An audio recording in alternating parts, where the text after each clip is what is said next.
Nous continuons notre série sur le livre de la Genèse pour affermir notre foi dans la parole de Dieu. En étudiant ce sujet, nous aurons toujours des questions sans réponse. N'essayons pas de comprendre les choses uniquement d'un point de vue humain. Rappelons-nous que Dieu peut faire l'impossible. Dieu n'est pas soumis aux lois de l'univers. Celles-ci sont à son service. Dans cet épisode, nous répondrons aux questions suivantes. Quelle était la taille de l'arche? L'arche pouvait-elle contenir tous les animaux? La famille de Noé pouvait-elle prendre soin de tous les animaux? Ouvrons le récit inspiré.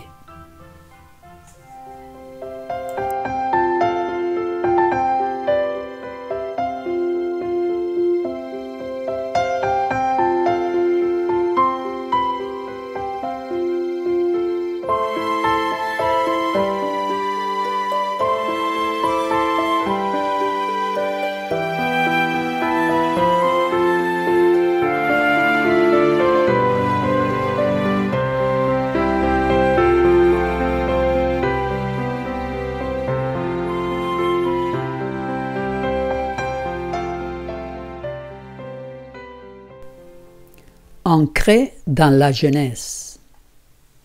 9e épisode. L'arche de Noé pouvait-elle contenir toutes les espèces animales? Ce fut Dieu lui-même qui donna à Noé les dimensions exactes de cette arche, ainsi que d'autres directives très détaillées. Alors Dieu dit à Noé: la fin de toute chair est arrêtée par devers moi, car ils ont rempli la terre de violence. Voici, je vais les détruire avec la terre. Fais-toi une arche de bois de gopher. Tu disposeras cette arche en cellules et tu l'enduiras de poix en dehors et en dedans. Voici comment tu la feras.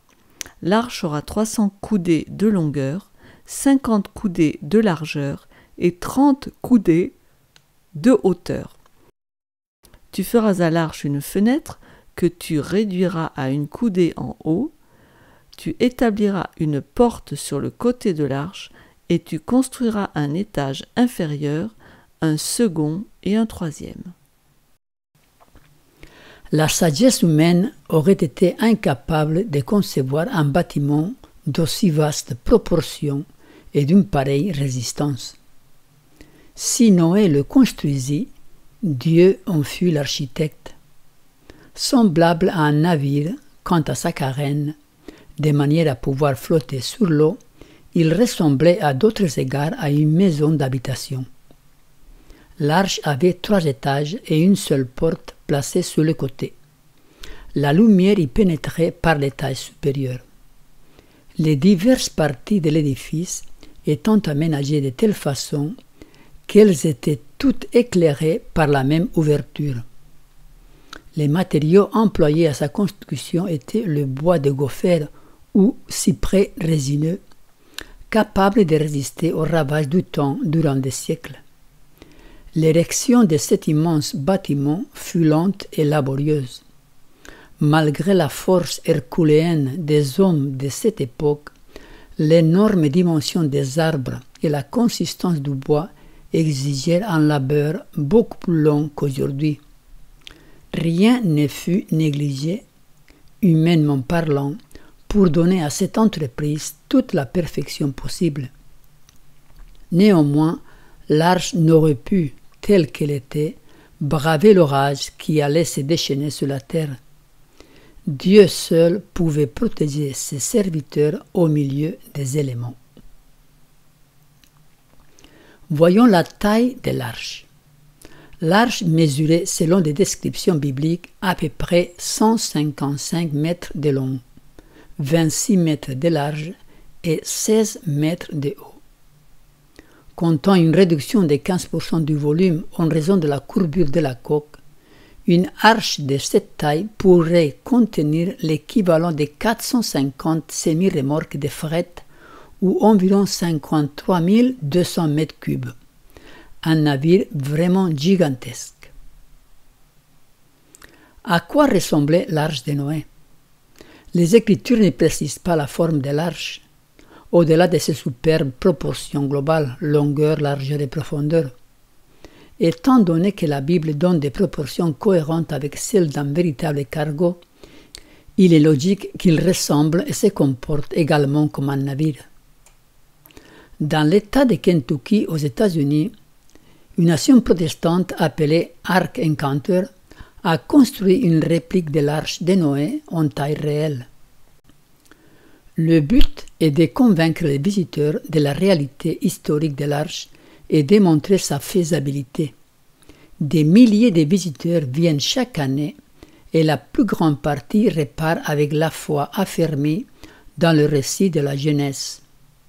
Nous mettons le lien dans la description de la vidéo pour que vous puissiez la regarder. Combien de personnes ont construit l'arche?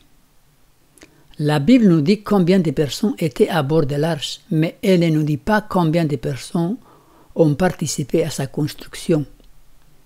Bien que nous ne soyons pas dogmatiques sur ce point, il est cohérent avec la parole de Dieu de croire que plus de 8 personnes ont été impliquées dans sa construction. Une des possibilités est que Noé ait engagé des gens pour l'aider à la construire. Une autre possibilité, c'est que certaines personnes participèrent à la construction de bon gré, mais elles sont mortes avant le déluge. Ce fut le cas de Méthusela. Rappelons-nous que la construction a duré 120 ans.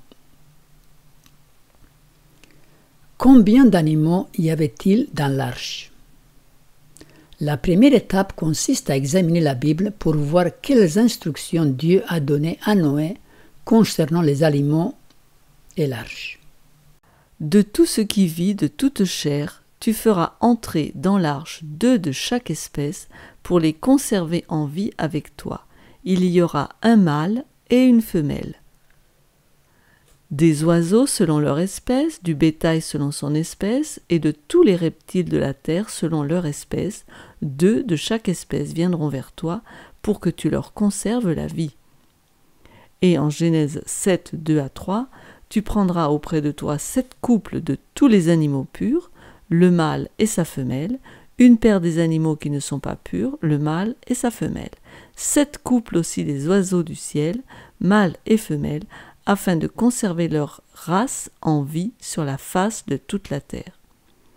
Et les versets 8 et 9, d'entre les animaux purs et les animaux qui ne sont pas purs, les oiseaux et tout ce qui se meut sur la terre, il entra dans l'arche auprès de Noé, 2 à 2, un mâle et une femelle, comme Dieu l'avait ordonné à Noé. Noé n'a pas eu besoin de construire un aquarium pour l'arche. Les poissons et autres organismes aquatiques étaient également exclus. Le travail de Noé était de s'occuper des créatures volantes et d'animaux terrestres à respiration aérienne. Le terme « créature vivante » est le même que dans Genèse 1. Il comprend les oiseaux, les grands animaux domestiques et sauvages et les petits animaux qui rampent. Cette liste comprend probablement des petits vertébrés, tels que des rongeurs, des lézards, et éventuellement des invertébrés, tels que des insectes. Il nous faut comprendre le mot utilisé, traduit par espèce. Plus d'1 million d'espèces animales ont été recensées actuellement, mais c'est une erreur de supposer que toutes étaient dans l'arche. La Bible dit que Noé n'a pris que des animaux terrestres à respiration aérienne. Cela exclut donc les créatures marines, éventuellement certains insectes et d'autres invertébrés. Parmi les vertébrés terrestres, on compte 33 000 espèces vivantes recensées. Ceux-ci sont divisés en moins de 10 000 genres et 1000 familles. Voyons la différence entre espèces et genre. Bien que les animaux sauvages soient aujourd'hui souvent considérés selon leur espèce, la Bible traite les animaux selon leur mine, un mot hébreu généralement traduit par espèce, mais qui correspond plutôt au terme actuel de jar. Nous pouvons déduire des Écritures que Dieu a créé les plantes et les animaux pour se reproduire selon leur espèce, selon leur genre. Et il ressort clairement des divers textes qu'un genre est souvent une catégorie plus large que le concept actuel d'espèce. Dieu dit que la terre produise des animaux vivants selon leur espèce, du bétail, des reptiles et des animaux terrestres selon leur espèce, et cela fut ainsi. Cela signifie qu'un genre peut contenir de nombreuses espèces différentes. Ce fut Dieu qui envoya lui-même les animaux vers l'arche. Le déluge a détruit des animaux existants auparavant et dont on retrouve des fossiles, mais qui ne sont pas rentrés dans l'arche. Un exemple, le genre équidé. Il comprend le cheval, le zèbre, les ânes. Dans l'arche, il a pu y avoir uniquement un couple d'équidés qui se sont diversifiés par la suite après le déluge. Ces différentes espèces sont nées à partir du genre particulier des équidés. Un autre exemple, le canidé. C'est un genre. Dans cette espèce, ou dans cette genre, il y a 34 animaux différents. Le loup, le chien, le coyote, le dingo, le renard, le lycaon et d'autres. À partir de ces genres, se sont probablement développées les différentes espèces que nous voyons aujourd'hui. Combien d'espèces d'animaux et d'individus se trouvaient dans l'arche? Sous la base des projections initiales, l'équipe Ark Encounter estime qu'il y avait environ 1400 espèces d'animaux dans l'arche. On s'attend à ce que les recherches futures puissent réduire encore plus ce nombre. L'équipe Ark Encounter prévoit qu'il y avait moins de 7000 animaux à bord de l'arche. Vous voyez ce tableau? On voit les animaux disparus ici à gauche et les animaux actuels. Par famille, selon le nombre de familles, après 2 par famille pour les impurs et 14, 7 couples pour les purs. Si vous additionnez tout cela, nous arrivons à 6744, le nombre total d'animaux. Bien sûr, ces informations sont humaines, on n'a pas de données assez précises, mais c'est quand même intéressant. Quelle était la taille des animaux de l'arche? Avant le déluge, tout était plus grand. Les animaux, les hommes, les arbres, les insectes, tout. Les gens se demandent souvent comment tous les animaux ont pu tenir dans l'arche. Nous voyons tant d'illustrations caricaturales avec des grands animaux entassés dans un petit bateau. Mais cette image est totalement fausse. Elle a pour but de ridiculiser l'histoire biblique pour que personne ne la prenne au sérieux. L'arche de Noé était, comme nous l'avons vu, beaucoup plus grande qu'elle n'est habituellement représentée, et de nombreux animaux étaient probablement plus petits que ceux que nous montrent les images populaires. Il est plus logique de penser que Dieu aurait envoyé à Noé des animaux jeunes ou des variétés plus petites du même genre. Considérez les avantages suivants. Ils prennent moins de place, ils mangent moins, ils font moins de déchets, ils sont plus faciles, souvent à gérer, ils sont généralement plus résistants, et dans le cas des jeunes animaux, ils auraient plus de temps pour se reproduire après le déluge. Une autre question, la famille de Noé pouvait-elle s'occuper de tous les animaux? N'oublions pas que le déluge fut un acte divin. Des miracles se produisirent qui n'ont pas d'explication scientifique, logique, humaine. Dieu a pu faire en sorte que certains animaux tombent dans un état d'hibernation ou de léthargie pendant la durée du déluge, ce qui aurait pu simplifier énormément la tâche de Noé et de sa famille. Pendant l'hibernation, les fonctions corporelles sont maintenues au ralenti. La température corporelle, la fréquence cardiaque, le taux métabolique et la fréquence respiratoire. Beaucoup d'animaux connaissent des périodes de léthargie pendant lesquelles l'animal ne dort pas profondément, comme pour l'hibernation, mais ses fonctions corporelles vitales sont réduites au minimum, facilitant énormément leur entretien. N'oublions pas que les miracles se sont succédés lors de l'épisode du déluge. Premier miracle, Dieu a choisi et a fait venir certains animaux vers l'arche. Le deuxième miracle, le bateau a pu naviguer sans problème dans un tel cataclysme. Et troisième miracle, Dieu a conservé la vie de Noé et des animaux à l'intérieur de l'arche. Alors beaucoup se posent la question, qu'est-il arrivé aux dinosaures? Les dinosaures ne sont pas entrés dans l'arche. Ils ont péri dans les eaux du déluge. Les antédiluviens avaient une taille de plus de 3 fois la nôtre. Ils étaient très forts. Avec le déluge, la durée de la vie de l'homme ainsi que sa taille allait se raccourcir énormément. Les dinosaures auraient été une menace trop grande pour l'homme. Ainsi, Dieu décida de les exclure. Considérez le passage suivant. Peu de temps après le déluge, la race a commencé à diminuer rapidement en taille et en années. Une classe de très gros animaux a péri avec le déluge. Dieu savait que la force de l'homme diminuerait et ces animaux gigantesques ne pourraient pas être contrôlés par l'humanité devenue plus faible. Les antédiluviens avaient aussi fait des croisements qui donnèrent naissance à des animaux bizarres. Considérez encore ce passage. Chaque espèce animale que Dieu avait créée avait été conservée dans l'arche. Les espèces bizarres que Dieu n'avait pas créées, qui étaient le résultat des manipulations faites par les hommes, ont été détruites par le déluge. Ceci nous fait penser que certains types de dinosaures dont on retrouve des fossiles ont été le produit des croisements faits par les antédiluviens. Nous sommes tous conditionnés par les médias qui nous ont fait croire que les anciens humains vivaient dans des cavernes, qui n'étaient pas développées, qu'ils étaient mi-hommes, mi-singes.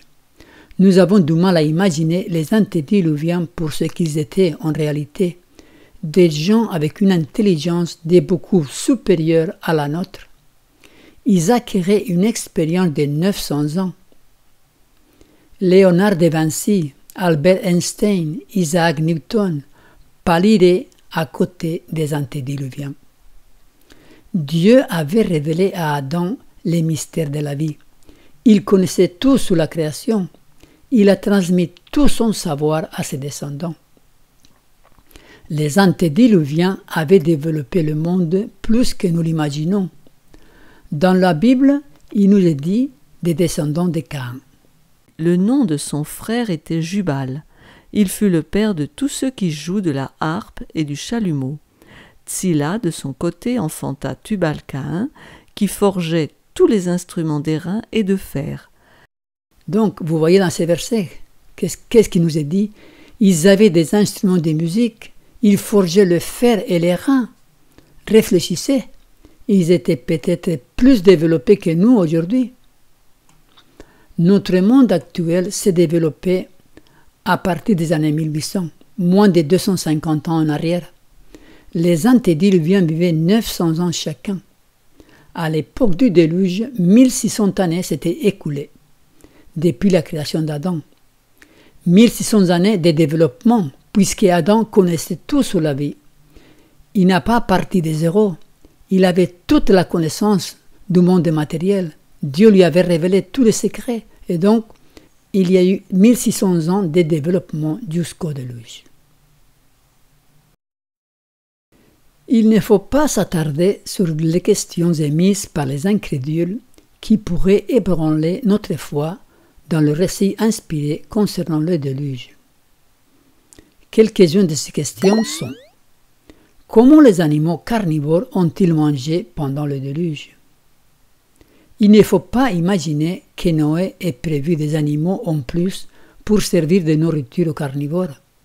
La Bible nous dit: Genèse 6, verset 21, « Et toi, prends de tous les aliments que l'on mange, et fais-en une provision auprès de toi, afin qu'ils te servent de nourriture, ainsi qu'à eux. » Noé devait se procurer de la nourriture pour lui et sa famille, et aussi pour les animaux. Mais quelle était la nourriture que Dieu avait donnée à l'homme et aux animaux lors de la création? Lisons Genèse 1, 29-30. Et Dieu dit, « Voici, je vous donne toute herbe portant de la semence et qui est à la surface de toute la terre, et tout arbre ayant en lui du fruit d'arbre et portant de la semence, ce sera votre nourriture. Et à tout animal de la terre, à tout oiseau du ciel et à tout ce qui se meut sur la terre, ayant en soi un souffle de vie, je donne toute herbe verte pour nourriture, et cela fut ainsi. » Dieu avait donné un régime végétal à l'homme, mais aussi aux animaux. Ils mangeaient tous des végétaux, des céréales, des graines, des noix, des tubercules, des racines, des fruits, des légumes, etc. Ce ne fut qu'après le déluge que Dieu autorisa l'homme à manger de la viande. Il est dit, « Tout ce qui se meut et qui a vie vous servira de nourriture, je vous donne tout cela comme l'herbe verte. » Et même si l'on suppose que les animaux ont commencé à se manger entre eux après le péché, de toute façon, tous peuvent survivre un certain temps avec des végétaux uniquement. Une autre question. Si les eaux ont couvert les plus hautes montagnes et l'Everest est à 9000 mètres, fallait-il avoir de l'oxygène pour survivre dans l'arche? Les montagnes avant le déluge n'étaient pas très hautes. Ce fut après le déluge que des grands glissements de terrain eurent lieu et donnèrent naissance aux grandes chaînes montagneuses actuelles. Lors de la création, les chaînes montagneuses de l'Himalaya, des Alpes, des Andes n'existaient pas. Elles furent toute une conséquence du déluge universel. Notre question. Toutes les variétés de chiens actuels proviennent-elles du seul couple qui était dans l'arche? L'information génétique dans l'ADN est énorme. Il est dit que pour contenir toute l'information codée dans l'ADN humain, il faudrait une pile de livres de 500 pages, chacun écrit avec des petits caractères, partant de la Terre et atteignant la Lune. Il est bien probable que Dieu ait fait en sorte qu'à partir d'un seul couple, une telle diversification eut lieu après le déluge. Les adaptations climatiques ont joué aussi leur rôle. Par exemple, dans les pays chauds, les chiens ne développent pas naturellement des poils. Dans les pays nordiques, ils en sont couverts. Ces petites adaptations sont le résultat de l'adaptation naturelle et non pas de l'évolution. En plus, un grand nombre de races de chiens actuelles sont le résultat des croisements et des manipulations faits par les hommes. C'est là que le concept mine doit être bien compris. Dieu a créé les animaux selon leur espèce, qui correspond plutôt, comme nous l'avons dit, au terme actuel de genre. Et ensuite, la diversification s'est faite naturellement selon les conditions de l'environnement. Réfléchissez. Tous les êtres humains proviennent d'un seul couple, et pourtant la variété existante dans le monde aujourd'hui est énorme. 7 milliards d'individus et pas deux identiques, des couleurs de peau différentes, des formes anatomiques bien différentes, des yeux. L'information contenue dans l'ADN est très vaste. Les conditions climatiques environnementales peuvent modifier l'expression de certains gènes. C'est l'épigénétique, science que l'on vient de découvrir dans les dernières décennies. Les fourmis se comptent par milliards et pourtant aucune n'est exactement pareille. Dans une tempête de neige, des milliards de flocons tombent à terre et pas deux ne sont identiques. Nous avons un Dieu qui est infini en sagesse, en ressources, en intelligence. Si vous avez des questions sans réponse concernant le déluge, attendez patiemment jusqu'au jour où notre Père Céleste vous les expliquera. N'oublions pas que Dieu était au contrôle et pas Noé. Dieu peut faire l'impossible. Jésus les regarda et leur dit, « Aux hommes cela est impossible, mais à Dieu tout est possible. Rappelez-vous de l'histoire du prophète Jonas. Peut-on vivre 3 jours dans le ventre d'un poisson? Scientifiquement parlant, non. Les lois de la vie sont au service du Créateur. Dieu n'est pas soumis à ses propres lois. Il peut les utiliser à sa convenance. Si certaines choses demeurent obscures à notre entendement, ayons de la foi dans le Dieu de l'impossible. Nos raisonnements humains ont une limite au-delà de laquelle nous devons vivre par la foi et croire ce que la Bible dit. En résumé, le déluge fut un acte divin. L'arche était suffisamment grande pour contenir tous les genres d'animaux existants. Certaines espèces d'animaux disparurent lors du déluge, les dinosaures par exemple. Plusieurs miracles furent réalisés avant, pendant et après le déluge. Nous ne pouvons pas tout comprendre sur le déluge d'un point de vue purement humain. Pour faire face au monde incrédule qui nous entoure, nous avons besoin de plus que d'arguments. Nous avons besoin de montrer une foi solide et inébranlable dans le Dieu de l'impossible. C'est par la foi que Noé, divinement averti des choses qu'on ne voyait pas encore et saisi d'une crainte respectueuse, construisit une arche pour sauver sa famille. C'est par elle qu'il condamna le monde et devint héritier de la justice qui s'obtient par la foi.